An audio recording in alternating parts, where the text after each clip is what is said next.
হচ্ছে আমাদের কি, এটা হচ্ছে এসোফেগাস, ঠিক আছে। দিয়ে এটা হচ্ছে ধর স্টমাকের এইটা হচ্ছে সি পার্ট অফ ডিওডেনাম। এবার গল ব্লাডারটা কোথায় থাকে, এটা ধর লিভার, লেফট হেপাটিক ডাক, রাইট হেপাটিক ডাক, দুটো ডাক ফিউজ হয়ে এটাকে বলে কমন হেপাটিক ডাক।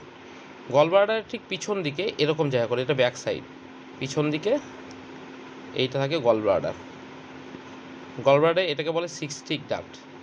এইটা এসে এখানে মেশে এইটা এরকম নেমে আসে, এটাকে বলে হচ্ছে সিবিডি, মানে কমন বাইল ডাক। সিবিডি কমন বাইল ডাক, এটা হচ্ছে হেপাটিক ডাক, আর এটা হচ্ছে সিস্টিক ডাক।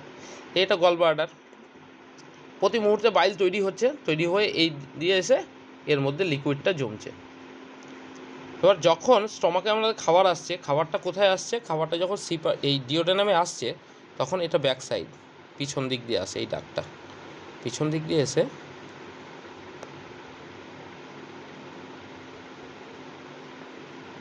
এখান থেকে এটা ডাক্ট, প্যানক্রিয়াটিক ডাক্ট, এর সাথে ফিউজ হয়ে যায়, ফিউজ হয়ে এটাই এখানে এসে ওপেন হয়। এবার কী হয়, এর মধ্যে আছে অ্যামাইলেজ আছে, লাইপেজ আছে, যেগুলো খাবারটাকে হজম করাবে, কার্বোহাইড্রেটকে। কিন্তু ফ্যাটকে কে হজম করাবে, বাইল। এবার কি হয়, যে ধর অনেকক্ষণ স্টমাকে কোনো খাবার নেই, এবার কি হচ্ছে, এখানে ছোট ছোট ক্রিস্টাল তৈরি হচ্ছে, ছোট ছোট ক্রিস্টাল। এই ক্রিস্টালগুলো ফিউজ যখন হবে, এটাকে বলা হয় হচ্ছে ফান্ডাস, এটাকে ফান্ডাস বলছে। এই পার্টটাকে, এতটুকু পার্টকে বলছে বডি, আর এটা হচ্ছে টেল। এবার যখন এইখানে আছে ক্রিস্টালগুলো, কোনো অসুবিধা করবে না, কোনো সমস্যা করবে না ক্রিস্টাল, কিন্তু এগুলো আস্তে আস্তে ফিউজ হয়ে বড় হতে থাকবে, বড় হতে যখন এই জায়গাটায় এসে আটকে যাবে, তখন কি হবে, প্রচণ্ড অ্যাসিডিটি স্টার্ট হবে। যে যদি এখানটায় এসে আটকে যায়, তাহলে কি হবে, বাইল আসা টোটালি বন্ধ। যদি এখানটায় আটকাতো তাহলে তাও বাইলটা আসতো, এখানে আটকালে যখন, তখন বাইল আসা টোটালি বন্ধ। কী হবে, রক্তে মিশতে শুরু করবে বিলিরুবিন রক্ত মিশতে শুরু করবে। কিন্তু কোন বিলিরুবিন, এটা যেহেতু লিভার থেকে বেরোচ্ছে, এটাকে বলা হয় হচ্ছে ডাইরেক্ট বিলিরুবিন,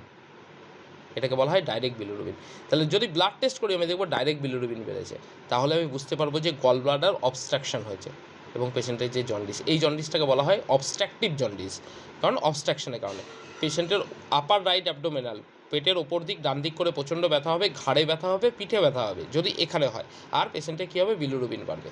আচ্ছা, এই স্টোনটা নিচের দিকে নামতে আস্তে আস্তে এইখানটায় চলে এলো, তাহলে এবার কী হবে, এক তো এটার ইনফ্লামেশনের জন্য ব্যথা হবে, আর সাথে হবে প্রচণ্ড তীব্র যন্ত্রণা এটার জন্য। কি হবে তখন, যে কোনো ধরনের খাবার খেলে, কার্বোহাইড্রেট যা খাক না কেন, প্রথমে কি হচ্ছিল পেশেন্টের, ফ্যাট খেলে ব্যথা হচ্ছিল, কারণ ফ্যাট ডাইজেস্ট করতো যদি এখানে অবস্ট্রাকশন হতো। আর এখানে যদি অবস্ট্রাকশন হয়, তাহলে কি হবে, সে কার্বোহাইড্রেট, ইভেন ভাত যদি খায়, ভাত খেলেও তার প্রচণ্ড পেটে যন্ত্রণা। কিন্তু এটা কোথায় আছে, স্টমাক, মানে পেটের মিডিল সাইডে, এইখান দিয়ে ব্যথা হবে। আর এটা হলে পেটের ওপর সাইডে ডান দিকটা ব্যথা হবে।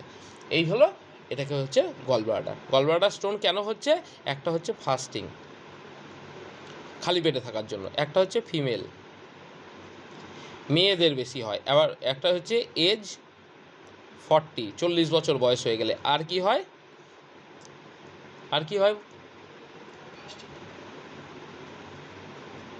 ফ্যাটি, যারা সাধারণত একটু মোটা হয়, তাদের কিন্তু এই হওয়ার চান্সেসটা বেশি, বিকজ যারা ফ্যাটি হয় তাদের কিন্তু বাইল জুসের পরিমাণ বেশি। বাইল জুস মোটামুটি আমাদের দিনে কতটা রিলিজ হতে পারে, 1.5 লিটার। এবং এইখানে যে স্টোনগুলো হয়, সেগুলো most of the stone kiss নাম কি,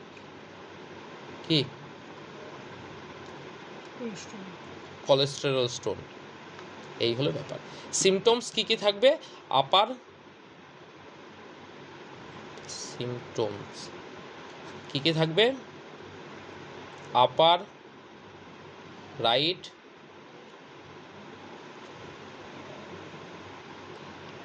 রাইট অ্যাবডোমিনাল পেন, এটা হচ্ছে সবার প্রথম। সাথে কি থাকবে, ইনডাইজেশন। নাম্বার 3 কি থাকবে, পেশেন্টের হাই বিলিরুবিন। পেশেন্টের আর কি হবে, রক্ত পরীক্ষা করলে হাই অ্যালকালাইন ফসফেটেস, এইটা হচ্ছে খুবই ইম্পর্টেন্ট। স্টার অ্যালকালাইন ফসফেটেস পেশেন্টের বাড়বে, কিন্তু পেশেন্টের আর বাকি যে লিভার ফাংশন টেস্ট সমস্ত প্যারামিটার নর্মাল থাকবে। আর লিভারে প্রবলেম হলে তখন কিন্তু পেশেন্টের লিভারের যতগুলো প্যারামিটার আছে এসজিপিটি এসজিওটি সব হাই থাকবে, শুধুমাত্র গল ব্লাডার স্টোন হলে বিলিরুবিন আর অ্যালকালাইন ফসফেটেস হাই হবে। আপার রাইট অ্যাবডোমিনাল, ব্যাক পেন, নেক পেন। 6 নম্বর থাকবে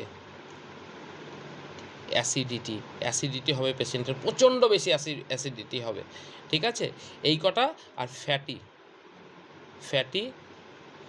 ফুড খেলে কি হবে? পেইন হবে, ব্যথাটা হবে ফ্যাটি ফুড মেনলি খেলে। আর কি করতে হবে? প্রিভেনশন কিভাবে আমি আটকাতে পারবো এটাকে হচ্ছে নেভার এমটি স্টমাক, এইটা হচ্ছে মেন সবার প্রথম। যদি কারো দেখা যায় যে বডিতে কোনো রকম, এটা কি ফান্ডাস ছিল, এটা বডিতে ছোট ছোট স্টোন হয়েছে, মাল্টিপল স্টোন, তাহলে তাকে কি করতে হবে? Take food every 2 hours, after every 2 hours, প্রতি 2 ঘন্টা অন্তর খেতে হবে। তাহলে কি হয় দেখ, যখনই 2 ঘন্টা পর পর খাবার খাচ্ছে স্টমাকে কিছু থাকছে, তো এলে কী হচ্ছে? বাইলটা বেরিয়ে আসছে, বাইলটা রিলিজ হয়ে যাচ্ছে। বাইল এখানে জমতে দিলে চলবে না, যদি বাইল না জমে কী হবে? ওই যে স্টোনটা হয়েছে আর বড় হতে পারবে না, ওই স্টোন যে অবস্থায় ছিল ওই অবস্থাতেই পেশেন্টে থাকবে। এবার যদি আমি মনে করি যে গলব্লাডারটা কেটে বাদ দেবো, খুব ভালো করে দেখ, যখন আমরা অপারেটেড হয় এই জায়গাটা থেকে গলব্লাডারটা কেটে বাদ দিয়ে দেওয়া হলো, তাহলে কী হলো? পেশেন্টের এই ডাকটা, মানে এই যে হেপাটিক ডাক ছিল, হেপাটিক ডাকটাই তৈরি হয়ে গেল কমন বাইল ডাক। কেন? তাহলে প্রতি মুহূর্তে তৈরি হচ্ছে তো বাইল জুস প্রতি মুহূর্তে তৈরি হচ্ছে, প্রতি মুহূর্তে কোথায় আসছে? একদম ডিওডেনামে চলে আসছে। তাহলে কি হবে পেশেন্টের যদি খাবার না আসে, বাইল জুস তো চলে এসছে, এই জন্য পেটে ব্যথা শুরু হবে। আর কি হবে? খাবার হজম করানোর জন্য এখানে 3টে লুচি মনে কর খেয়েছে, 3টে লুচি খাওয়ার জন্য এতটা পরিমাণ বাইল জুসের দরকার ছিল। এবার 3টে লুচির জন্য তার কাছে আছে তো সামান্য বাইল জুস। এবার লুচিটা কি আর ডাইজেস্ট হবে? ফ্যাট জাতীয় খাবার আর ডাইজেস্ট হবে না। তাহলে কখন পেটে ব্যথা হবে? তার ফ্যাট জাতীয় খাবার যদি ইনটেক করে তখনই ব্যথা হবে। পেশেন্ট যদি নর্মাল খাবার কার্বোহাইড্রেট দেয় কোনো প্রবলেম নেই পেশেন্টের, কিন্তু পেশেন্ট মাংসর পিস এক পিসের জায়গায় 2 পিস দিয়ে খেয়ে নেবে, তখনই হবে ব্যথা। লুচি খেলে হবে ব্যথা, ফ্যাট জাতীয় খাবার খেলে হবে ব্যথা। তার মানে গলব্লাডার কেটে বাদ দিয়ে দিলে আমার কোনো অসুবিধা নেই। তার জন্য কিন্তু পেশেন্টকে কী করতে হবে? খাবারকে কন্ট্রোল করতে হবে। বেশি টাইম এমটি স্টমাক থাকতে পারবে না, কারণ যত বেশি টাইম এখানে কিন্তু কী হবে? বাইল জুস, মানে বাইল জুসকে আমরা কী বলি? বাংলায় বলি পিত্তরস। তাহলে পিত্তরস যদি ক্ষরণ হয়, আমাদের কী হয়? অনেকক্ষণ যদি খাবার না খাই পিত্তরস ক্ষরণ হয়, সেই পিত্তরসটা কী করে? কোথায় যায়? ব্যাক করে আসে হচ্ছে স্টমাকে, এবং স্টমাক থেকে তারপর নজিয়া ভাব আসে এবং ভমিটিং হয়। তার সাথে দেখবি যে সবুজ রঙের কিছু একটা উঠে আসছে। সবুজ রঙেরটা কী ছিল? সবুজ রঙের যে জুসটা ছিল সেটা হচ্ছে পিত্তরস, ঠিক আছে? এই হলো ব্যাপার। আর এইখান থেকে খুব ইম্পর্টেন্ট জিনিস, এই ডাকটা অবস্ট্রাকশন হলেই সাংঘাতিক, মানে এতটা বেশি পেটে যন্ত্রণা হবে সেই পেশেন্টটা থাকতে পারবে না, ছটফট করবে, ভীষণ রকম ছটফট করবে। তাহলে এই হলো আজকের টোটাল ক্লাস।